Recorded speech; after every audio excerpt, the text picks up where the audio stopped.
So I'm gonna kill myself. I got this little microphone because I was like, oh my god, it's gonna be so fun. I recorded one and I started recording the second one just to play it back and realize that audio cuts out partway through and it's just like a flaw of this thing. This is my fault for buying something that was $7 off of eBay. Anyway, I'm gonna hold this, not because it does anything, but it makes me feel better. And I think it's fun and it'll give me something to fiddle with. Yes! Okay. Completely fucking useless! I have to start all over again. I don't have to, but I guess I'm going to. Okay, the first thing that I thought, I was just talking about I'm in Korea right now, ooh, and that's great because I've been dreaming about this since I was 15. And it's incredible to be here. Wow. Genuinely 99% of my happiness comes from the fact that the public transport, oh my god. So you know that website that you can choose different countries or states of countries and like compare the sizes of them. I compared Victoria, Australia, and South Korea, and South Korea is smaller than Victoria, which I kind of vaguely knew, but I just wanted to make sure. And that makes me really mad because Victoria has one central point of public transport and it all comes from freaking Melbourne. It spreads out like this, but it doesn't spread out like super comprehensively. It's just like sparse little lines of freaking nothing. And then I'm in Korea right now, and it's like again the entirety of South Korea is smaller than Victoria. So tell me why, instead of having a single point of public transport, they've got multiple little points where it's a lot more comprehensive. All those points have better buses, better trains, and better big ass KTEX metro systems and whatever. I feel like the biggest train line is from Melbourne and leaving Melbourne to Sydney. And then it's in Melbourne. There's just like a few lines of trains here and there, and everything goes from the center, the Melbourne CBD, and then outwards, and that's it. And the buses are freaking useless because they're sparse, they're not timely, and they cost a lot. Public transport in Australia costs a stupid amount, and it's ridiculous. It's ridiculous. What do you mean?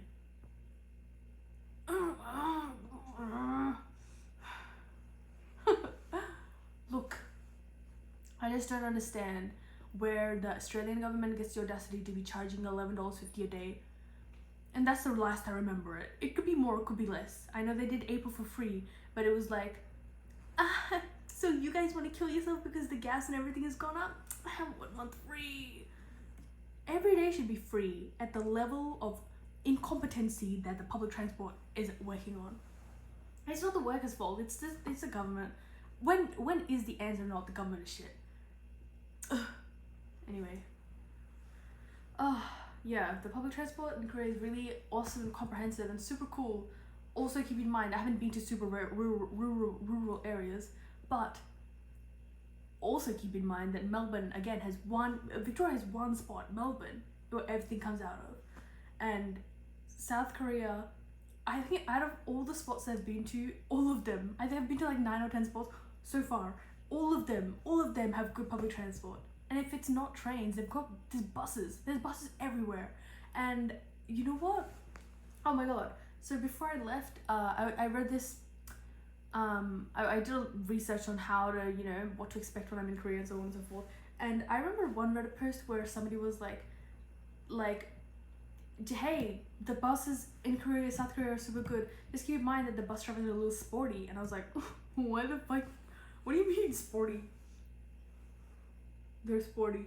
It just means that, okay, when you're in Australia, I say this again as a car driver, so I'm part of the problem. But in Australia, I feel like car drivers kind of take the piss out of the buses. Good, like, hey, you little bitch, I overtook you. Maybe that's just me. Maybe I'm telling on myself. I respect buses more now. I will be kinder. But here's like everybody drives a little bit crazy. But the bus drivers are like fuck you, fuck you, fuck you. I'm getting there, and you know what? They get there. You know what?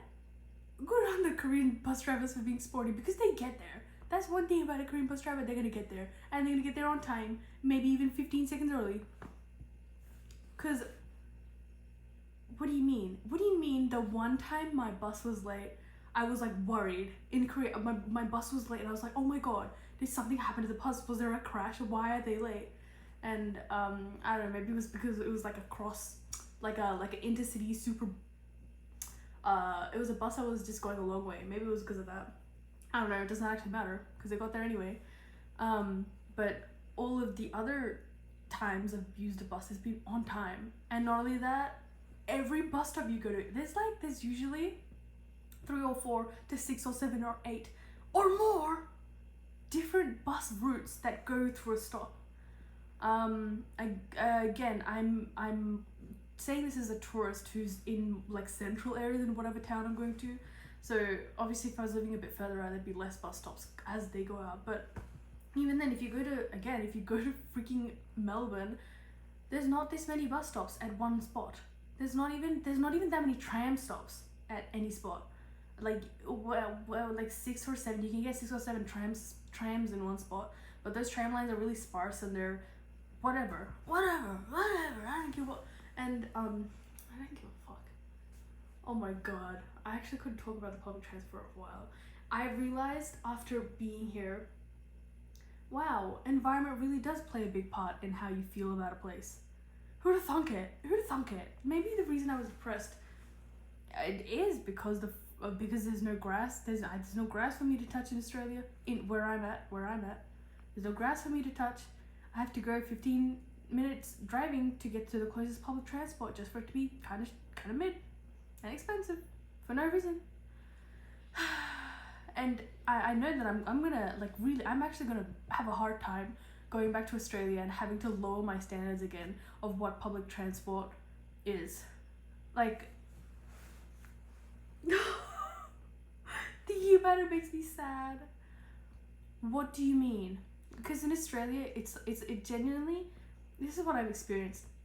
The buses will be 5 or 10 minutes late.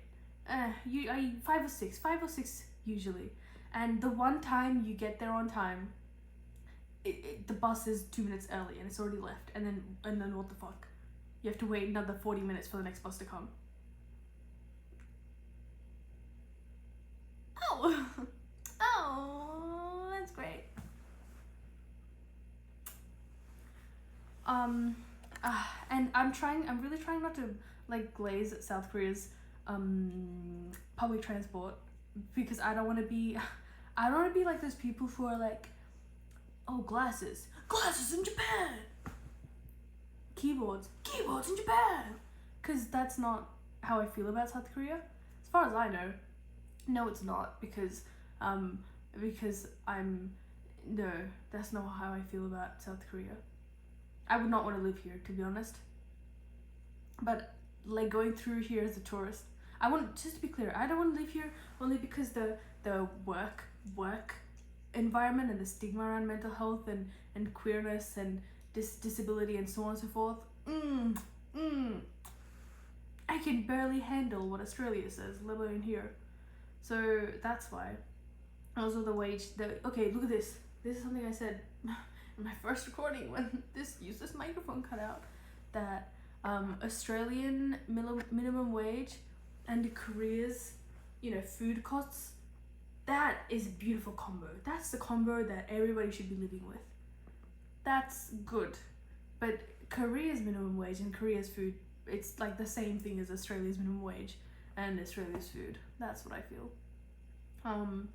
Yeah, cause so here I am like, oh my god, I just ate an entire freaking meal for $9, and that's awesome. But if I was living here, that's an hour of work, which is about the same as you're doing in Australia. It's an hour of work for you to eat a shitty meal. Actually, it's gonna be like 2 hours of work to eat a decent meal. Yes, that's the go. Oh my god, yes. Okay, related to, you know, the grass touching I've been doing in Korea. Like I said, public transport is everywhere. Every place I've been to, the public transport, the closest bus stop will be like a 3-minute, 5-minute max. 5 minutes max walk. Only one place was at an 11-minute walk, and that's because my dumbass chose a hotel that was like up a fucking hill. It was uphill. It was a guest house, and it was just like the only place I could get in the area. So it was like further away. But even then, 10-minute walk. That's good. That's great in my definition. Better than 15-minute drive, which is what I have to do again from my place back in Australia.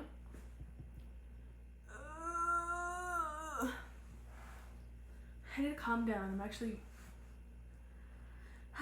Anyway, the grass touching again. The grass touching has been incredible. There's so many parks here, and the parks here are beautiful. They're actually really beautiful and taken care of, and so on and so forth. But they're not like, like manicured. They're not fucking manicured like some parks can be. I don't like manicured parks because it feels like there's a gigantic wedgie up the earth's ass, and I think that's a horrible thing I think that's a horrible thing to do to Mother Nature. The few parks that are near my area in Australia, in Victoria, are like, oh, you gave Mother Nature a buzz cut and then stuck a pole in her head and called that a beautiful. It's not. Does that make sense? I'm saying there's a hideous lawn that's yellow because they used horrible grass that can't survive in that heat. And they stuck a tree in there and wonder why it's dying when it's not native and it's not being taken care of and it's not having a great time. Well, yes. Yeah. Again, I'm gonna have a really hard time when I go back because it's no grass for me to touch back home. There literally is no grass for me to touch because we've got an artificial front yard and a backyard and it's horrendous. And what is it? The closest park is like a 10-minute walk, and it's barren. It's barren. There's not a tree that could survive 5 years. Nope.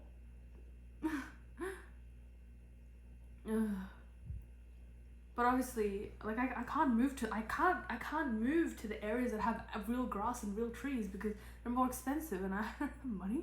I don't have money like that. Even okay. Anyway.